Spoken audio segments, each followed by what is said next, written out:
Hey, what's up everybody? BDO44 coming at you in another video. Alright, so seems to be some things to talk about in the NBA, man. Some trouble in paradise in Memphis from what it looks like. The Lakers beat the Memphis Grizzlies yesterday in the NBA Cup game. Very happy about that as a Laker fan, but if you're talking about it from a Memphis Grizzlies standpoint, you guys got some turmoil, man. From what I understand, Ja Morant only played, 31 minutes yesterday. They lost by a lot, and on top of all of that, his shooting numbers were really low. He wasn't attacking the basket. On top of that, from what I understand, after the game, there was some things being said in the press conference that raised some eyebrows, including Ja Morant referring a lot of what it is that was asked of him to his coach, for which, from what I understand, did not come out of the locker room to speak with media, although Trevor Lane, who was on scene there, told us that there was a reasonable explanation for that didn't seem weird or nefarious. Whatever the case may be, it seems to be a lot going on in Memphis that doesn't have guys on the same page. I just saw a picture of them in a timeout yesterday during the game. Ja Morant was standing away from the team, nowhere near the coach. Do I look into that? I do. I tend to look into body language a lot, especially when teams are going through turmoil. And so they're losing. Well, they're actually, 3-3 at this point, so they won 3 games. But, you know, that was a tough loss. The rotations were a bit off to me. Nothing that really stood out more than just I see their rookie Cedric Coward doing great things in the start of his career, and I'm curious to see why he's playing off of the bench. They have a balanced way of kind of rotating everybody. And I know they're missing some key people. Scottie Pippen's out. Brandon Clark is forever injured. The center that they picked up last year, Zach Edey, also out to start the season. So that has a lot to do with just how much trouble they seem to be in. But they're allowing for balanced rotations and balanced minutes. And I think you may be seeing a situation where the coach believes in guys that maybe he probably should be taking a little minutes from and kind of giving more minutes to his better guys. Now, it's a long season, so to keep your team healthy, you may not want to overplay guys too soon. You're already dealing with a lot of injury issues. It probably is best to scatter things out for balance. I actually probably lean into that logic myself, but it seems like that might be part of the problem, to be honest with you. So I don't really know. It might just be a disconnect of cultures with the coach, because I know the coach is a foreign guy. Ja Morant obviously is Ja Morant. We know how he is and what his issues have been in the league and off the court as well. I just don't know that he's the type of person that's going to connect with anybody or everybody. You know what I mean? That's a problem that I think might be present. And so for me, I'm just looking at this and I'm saying, okay, I always felt that the Memphis Grizzlies should have been looking to move on from Ja Morant ever since the issues off the court 3 years ago. I felt that when you couple that with some of the issues that he's had developing, for which he's a star player, but he's not putting up the numbers. He's not on the court enough. He's often injured. There's a lot of reasons to move on from Ja Morant if you're the Memphis Grizzlies, and I don't see too many reasons to hold on to him. I don't. So at this point, it's said that people expect that he may be requesting a trade very soon, which is something that you probably want to get out in front of, because it could tank his value even further. And I don't think his value is where the Memphis Grizzlies would like it to be.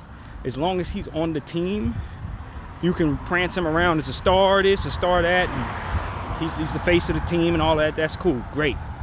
But once he gets to certain other situations, depending on the situation, I don't know that he maintains that star power. And if you're projecting on whether or not you want to trade for him, I don't know if you're not working that into the price tag. I don't think Ja Morant's value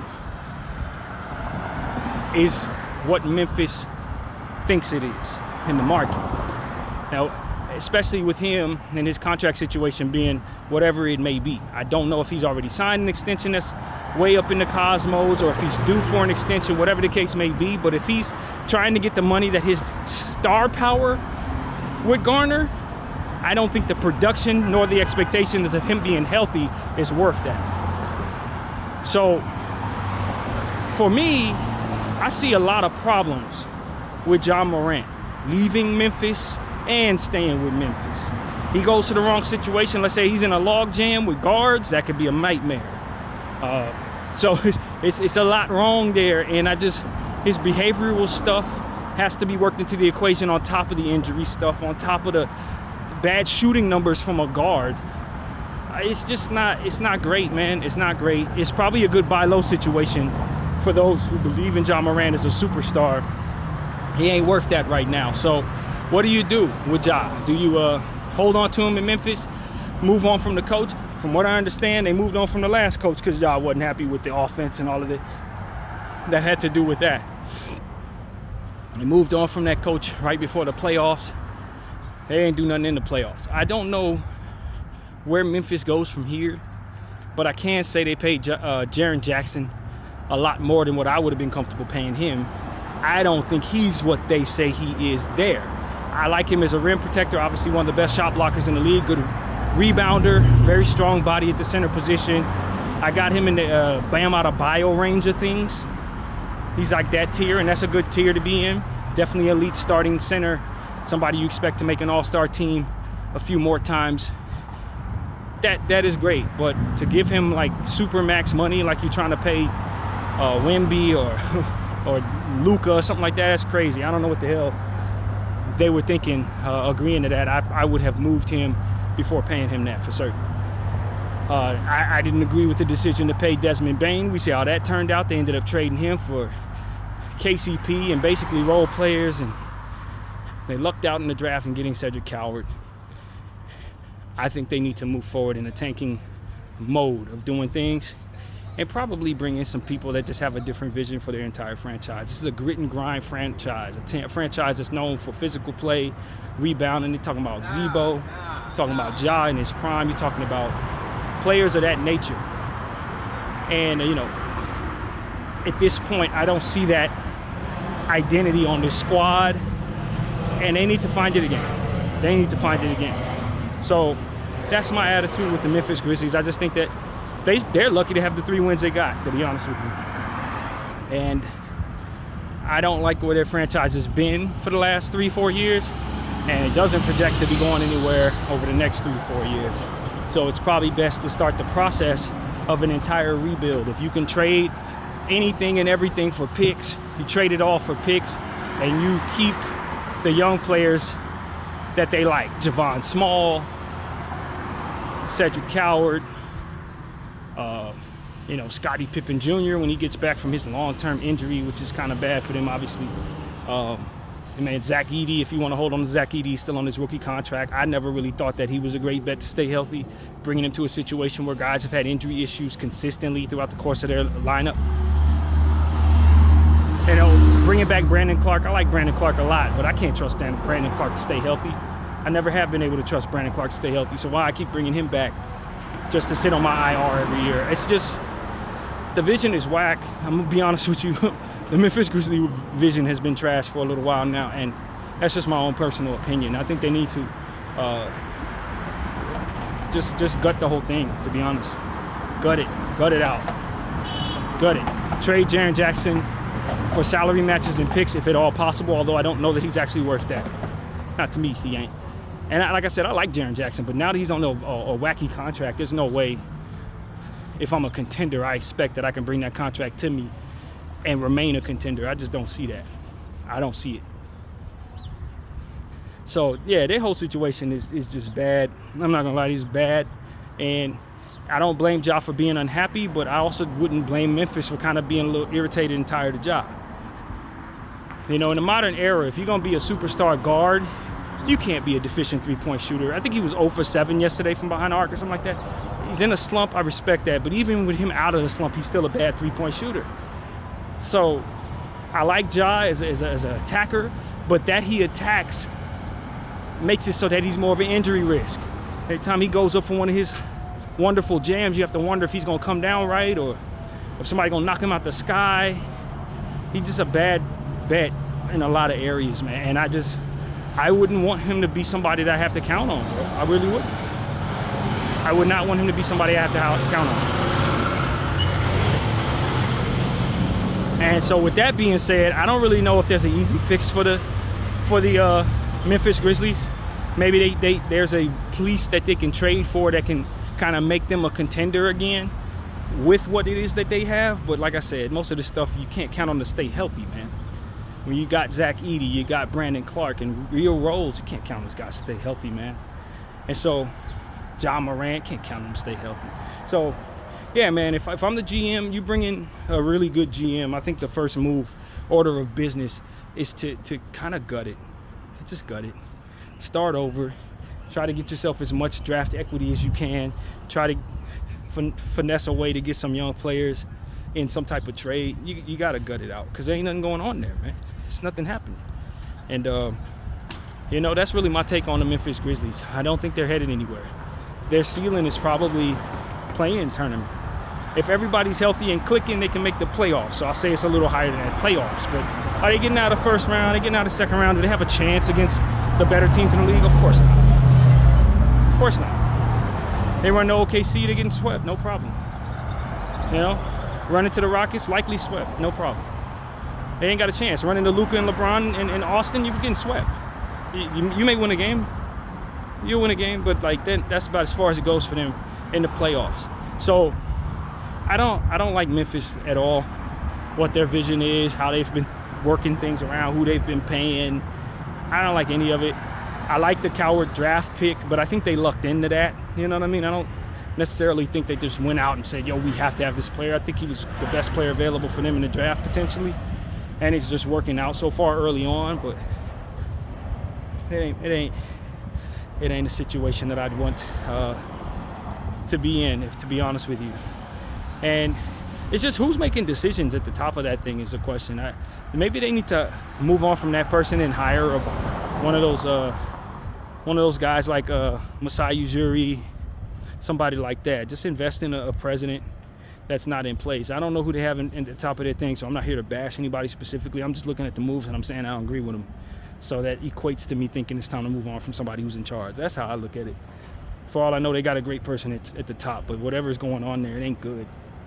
And they do have a small market, so it's kind of hard to attract free agents. It's kind of hard, you know what I mean? You want to keep people happy. You got a star like Ja who keeps people coming to the arena, a cult favorite, so to speak, in the neighborhood, in the area. People going to keep coming to see Ja, so maybe you want to hold on to Ja for that reason. But if the object of the game is to win, I don't think he can win there, and I don't think they can win with him. If I'm being completely honest with y'all, I don't think so. So that's really my take. That's just a franchise headed in the wrong direction. And I just think some of the decisions have just been very poor. And if they're going to fix their situation, they likely have to move on from whoever's making those decisions and start investing in players that are a bit more likely to project to stay healthy and a bit more likely to be able to stretch the floor. And then contracts that they, just pay people better, man. It's the same problem I've seen with the Chicago Bulls, who have now recently turned it around. They look fantastic to start the season, but the issues that the Bulls have had for the last 7-8 years, they just keep paying the wrong people too much money. And they end up with a bunch of bad contracts. It's the same thing that I see going on in Memphis, to be honest with you. Same thing. So, yeah, that's really my take on the Memphis Grizzlies. All doom and gloom from my perspective. There are worse teams in the Western Conference, no doubt. So if they stay on this path, there will be some good nights, but not enough of them to make it make sense to me. Not enough to pay what they're paying for it. No.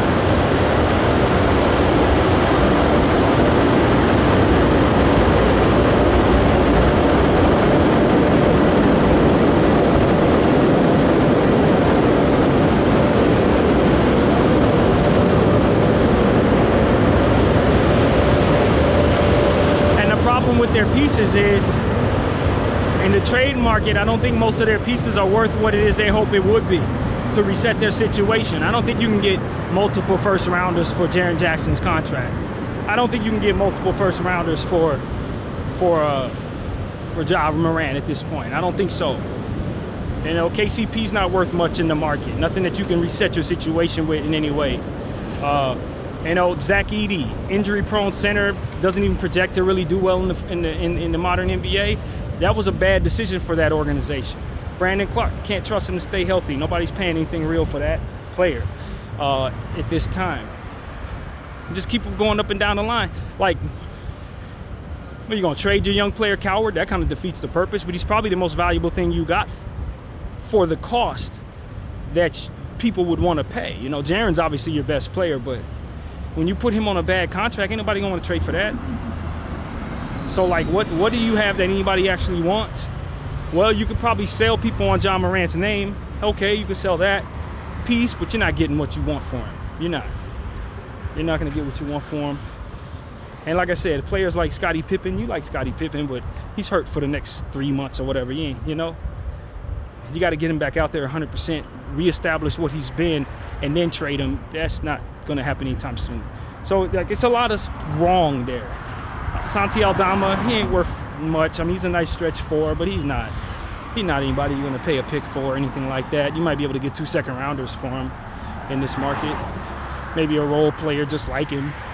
But that's lateral at best. I don't like it. So, like, that's the problem with the Memphis Grizzlies. You go up and down the line, the stuff that they don't have anything that you really desire if you're another team. They may have a piece you like, but you're going to give up dirt cheap stuff for it. You know what I'm saying? So we're going to see what the market looks like for John Morant. Maybe I'm wrong. If they can get lucky and they can get win a trade for John Morant, that would be a home run. But when you look at teams in the NBA right now, who actually needs a guard? There are very few teams in this league that have anything you want if you're Memphis that actually need John Morant. And that's assuming he's on a reasonable contract, for which I'm not certain of right now. I just don't know his contract situation. And you got to deal with the headache that could potentially come if he's unhappy.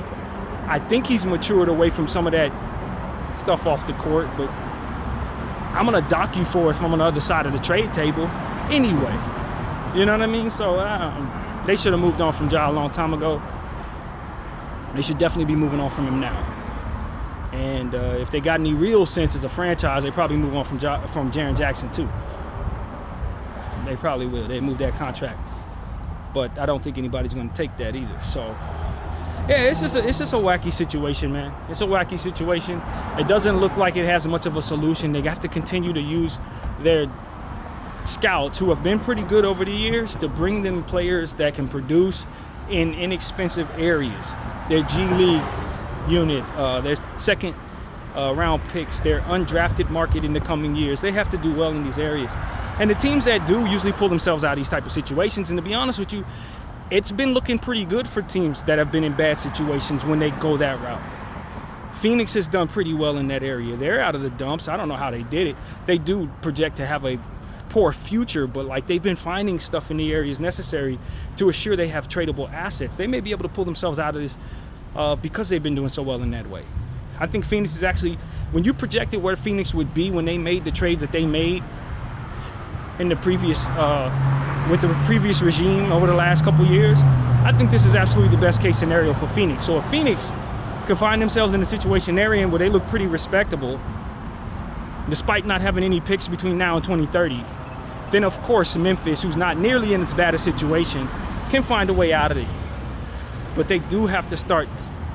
They have to stop the bleeding on some of these bad decisions and some of these issues, man. And if they just continue on the path they're on, I don't think it gets better. I think it gets worse. And so we'll see what happens with them, man. I'm not really sure, but we'll see. So yeah, that's pretty much what I wanted to say. I just wanted to make a quick Memphis Grizzlies video. I'm not an expert or a fan of the Grizzlies. And people who know the team better than I do would give you a much better understanding of what's been going on there or why things seem to be looking bad. But ultimately, I just think at this point, they have to ask themselves what matters to them. Are they trying to build a winner, or are they trying to keep players in place that can garner attention and just keep people coming to the games? Because if the idea is to just keep people coming to the games and you just keep Ja and Jaren and just continue running what you have and just, you know, try to win 40 games, hopefully make the play-in tournament, or, you know what I mean, and then continue to try to bring yourself the players that I've been saying in the undrafted market, the second-round picks and stuff like that. Anything you could use, bring it to you. But, you know, if they're serious about trying to build something that can win, that's actually worth paying the amount that they're paying for the players, then I think the solution is probably moving on from just about everybody there, not named Cedric Coward and Javon Small, pretty much. If they ain't a young player, I'm moving on from everything, man. All them contracts, all them injury-prone dudes, all them iffy centers that they got. They got a lot of stuff that just ain't really comfortable to me if I'm a GM in this league. So I'm moving on from all that stuff if possible. And I'm starting over, man. I'm starting all the way over, tanking, win 12 games, try to get the first pick for the next 4 years. I think they have most of their picks. I don't imagine they've traded them away. If they have their picks, it looks good for them. You know, if they can just make the decision to move on from players and coaches and front office people that just keep on, you know, giving them a vision that doesn't get them really anywhere in the Western Conference. So that's pretty much what I got to say. My name is BDO44. Thank y'all for watching. I'm out.